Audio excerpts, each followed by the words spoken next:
తెలంగాణలో దగ్గర పడుతున్న లోకల్ బాడీ ఎన్నికల రూపంలో గులాబీ దళానికి పరీక్ష ఎదురుకాబోతుందా? లోక్సభ ఎన్నికల్లో ఘోర పరాజయం, ఆ తర్వాత ఎమ్మెల్సీ ఎన్నికల్లో చేతులెత్తేసి పోటీకి దూరంగా ఉన్న బీఆర్ఎస్ స్థానిక సంస్థల ఎన్నికలకు సంసిద్ధంగా ఉందా? మెజారిటీ స్థానాలు సాధించాలనే టార్గెట్ను రీచ్ అవుతుందా? ప్రస్తుతం గులాబీ శ్రేణులతో పాటు పొలిటికల్ సర్కిల్స్లో కూడా ఇవే సందేహాలు వ్యక్తమవుతున్నాయి. పార్టీలో నివురుగప్పిన నిప్పులా పెరుగుతున్న గ్రూపులు, పార్టీ పదవులు దక్కక నిరాశలో ఉన్న నేతలు, ఫామ్ హౌస్కే పరిమితమవుతున్న కేసీఆర్, అన్నా చెల్లెలకు ఆధిపత్య పోరు, ఇన్ని అవాంతరాల మధ్య స్థానిక సంస్థల ఎన్నికల్లో బీఆర్ఎస్ అసలు ఎలా ముందుకు వెళ్తుంది అనేది ఇప్పుడు చర్చనీయాంశంగా మారిందట.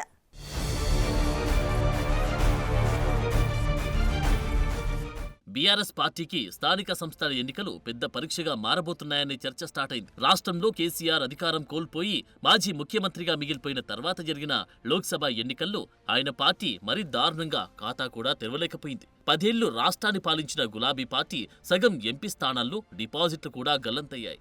ఎమ్మెల్సీ ఎన్నికల్లో పోటీ కూడా చేయలేని పరిస్థితుల్లోకి బీఆర్ఎస్ వెళ్లిపోయింది. మరోవైపు బీజేపీ ప్రత్యామ్నాయంగా ఎదుగుతున్న పరిస్థితుల్లో బీఆర్ఎస్కు స్థానిక సంస్థల ఎన్నికలు ప్రతిష్టాత్మకం కాబోతున్నాయి. ఇలాంటి తరుణంలో లోకల్ బాడీ ఎన్నికలకు బీఆర్ఎస్ సంసిద్ధంగా ఉందా అనే చర్చ నడుస్తుందట. ఎందుకంటే క్షేత్రస్థాయి నుంచి రాష్ట్ర స్థాయి వరకు కమిటీలు వేయలేదు. పార్టీ కోసం పనిచేస్తున్న వారికి కనీసం కమిటీలోనైనా స్థానం లభిస్తుందని, గుర్తింపు లభిస్తుందని ఎదురుచూస్తున్న నేతలకు నిరాశే ఎదురవుతుంది. ఇక సభ్యత్వ నమోదు కార్యక్రమాన్ని పార్టీ పెద్దలు పట్టించుకోవడమే మానేశారు. రికార్డు స్థాయిలో సభ్యత్వాలు నమోదు చేస్తామని బీరాలు పలికిన గులాబీ పెద్దలు ఆ ఊసే ఎత్తడం లేదు. ఇలాంటి పరిస్థితుల్లో రాబోయే స్థానిక సంస్థల ఎన్నికల్లో ఎలా ముందుకు సాగి మెజార్టీ స్థానాల్లో విజయం సాధిస్తారు అనేది ఇప్పుడు హాట్ టాపిక్గా మారింది. బీఆర్ఎస్ అసెంబ్లీ ఎన్నికల్లో ఓడిపోయి ప్రధాన ప్రతిపక్షంగా మారి దాదాపు 20 నెలలు కావస్తుంది. కానీ పార్టీ నేతలతో సమావేశాలు నిర్వహించలేదు. పార్టీ ఓటమికి గల కారణాలను విశ్లేషించలేదు. క్షేత్రస్థాయిలో పర్యటించి అభిప్రాయాలను సేకరించలేదు. గ్రామస్థాయి నుంచి పార్టీపై ప్రజల్లో ఎలాంటి అభిప్రాయం ఉంది, ఎందుకు ఓడిపోయామన్న ఫీడ్బ్యాక్ తీసుకోలేదు. కొంతమంది నేతలతో మాత్రమే భేటీలు నిర్వహించి సమాచారం తెలుసుకున్నారనే ఆరోపణలున్నాయి. మరోవైపు గ్రామస్థాయిలోనూ పార్టీలో గ్రూపులున్నాయి. స్థానిక ఎమ్మెల్యేని నియోజకవర్గానికి సుప్రీమని చెప్పడంతో వారు సొంత వర్గాన్ని ఏర్పాటు చేసుకుంటున్నారట. మొదటి నుంచి పనిచేసిన వారికి సముచిత స్థానం కల్పించకపోవడం, సమస్య చెప్పుకుందామని వెళ్లిన వారికి సైతం సమయం ఇవ్వకపోతూ ఉండడంతో పార్టీ క్యాడర్ తీవ్ర ఆగ్రహంతో ఉందట.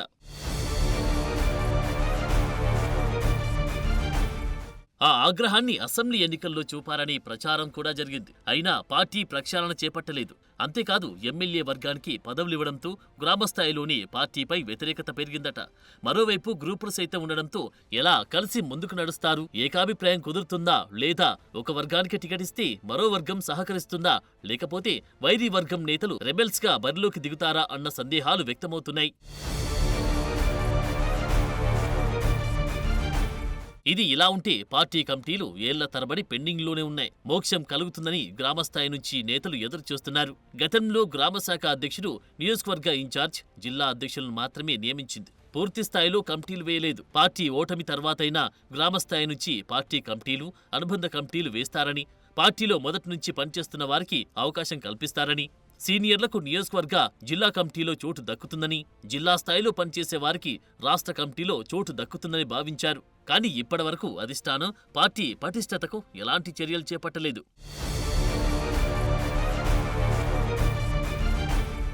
దాంతో యాక్టివ్గా పనిచేసిన నేతలు సైతం నిరాశకు గురవుతున్నారు. ఇప్పుడు స్థానిక సంస్థల ఎన్నికలకు ఎలా పనిచేస్తారనేది హాట్ టాపిక్ అయింది. ఇప్పటికే పార్టీ కోసం పనిచేసిన వారికి గుర్తింపు దక్కడం లేదని పలువురు బహిరంగంగానే విమర్శిస్తున్నారు. కేటీఆర్ సైతం పార్టీ సంస్థాగత నిర్మాణంలో లోపాలను స్వయంగా ప్రకటించారు. అధికారంలో ఉన్నప్పుడు రాష్ట్ర అభివృద్ధికి కృషి చేశాం తప్ప ఆనాడు ప్రజల కోసం పనిచేస్తూ పార్టీ నాయకులను పట్టించుకోకపోవడం వాస్తవమని అంగీకరించారు. మళ్లీ అధికారంలోకి వచ్చాక గతంలో చేసిన తప్పును పునరావృతం చేయబోమని, అటు ప్రభుత్వాన్ని ఇటు పార్టీని సమన్వయం చేసుకుంటూ పార్టీ కార్యకర్తలు, నాయకులను కళ్ళల్లో పెట్టుకుని చూసుకుంటామని హామీ ఇచ్చారు. కానీ ఏది అమలు కాకపోవడంతో నేతలు అధిష్టానాన్ని ఎలా విశ్వసించి ముందుకు సాగుతారు అనేది చర్చనీయాంశము మారింది. మరోవైపు పార్టీలో కీలక నేతగా పనిచేసిన ఎమ్మెల్సీ కవిత జాగృతి సంస్థ పేరుతోనే కార్యక్రమాలు నిర్వహిస్తూ ముందుకు సాగుతున్నారు.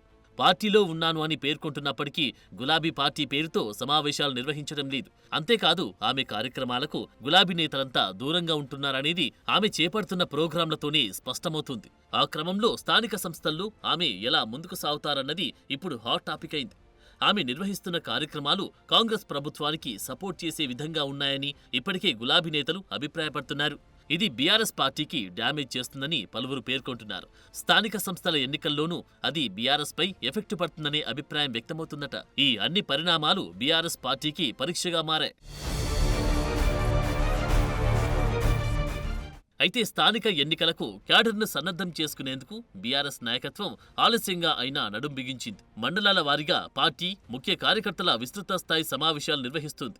ఎప్పుడు స్థానిక సంస్థలకు ఎన్నికలు వచ్చినా తాము సిద్ధమని పార్టీ వర్కింగ్ ప్రెసిడెంట్ కేటీఆర్ స్పష్టం చేశారు. 31 జెడ్పీ స్థానాల్లో 16 నుంచి 18 స్థానాలు గెలుచుకొని సత్తా చాటుదామని నేతలకు టార్గెట్ ఫిక్స్ చేశారట. మరి ఈ పరీక్షల్లో గులాబీ పార్టీ డిస్టింక్షన్లో పాస్ అవుతుందా? 50-50తో విజయం సాధిస్తుందా? పాస్ మార్కులతో గట్టెక్కుతుందా? లేకపోతే లోక్సభ ఎన్నికల ఫలితాల తరహాలో ఫెయిల్యూర్ మూటగట్టుకుంటుందా అన్నది చూడాలి.